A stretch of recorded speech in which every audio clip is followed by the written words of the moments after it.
ভাই আমি মানে কসম একটা কথা বলি, আমার সৌদির বয়স হচ্ছে প্রায় 3 বছরের উপরে, কম কম 4 বছর। এই 4 বছর পরে আমি বড়ি খাইতাছি। সুবহানাল্লাহ। মানে আমি জীবনও ভাবি না যে আজকে এই টাইমে আমি বড়ি খাইতে পারবো।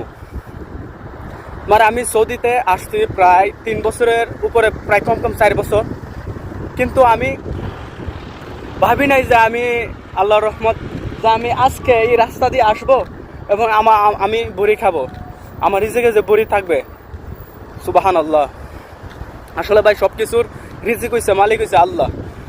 সব কিছুর রিজিকের মালিক হইছে আল্লাহ। আল্লাহ আমি জানি না যে আজকে সকালে আমি এই দিকটা আসবো আর এই দিকটা আমার বড়ি খেতে হবে।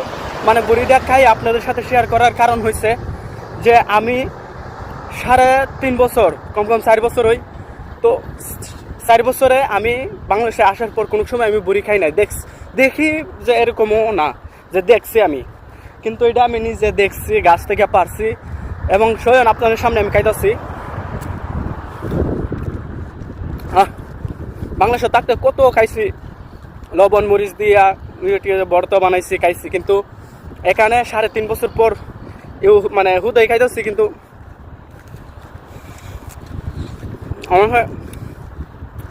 অনেক ভালো লাগতেছে। যাই হোক, শুকরিয়া, সকল প্রশংসা আল্লাহর যা আমাকে রিজিকের ব্যবস্থা করে দিয়েছে। তো এই জন্য কেউ নিরাশ হবেন না। সৌদি আরবে আইসা আমার ভিডিও করার মাধ্যম হয়েছে যে সৌদি আরবে আইসা কেউ নিরাশ হবেন না। সব কিছু রিজিকের মালিক হয়েছে আল্লাহ।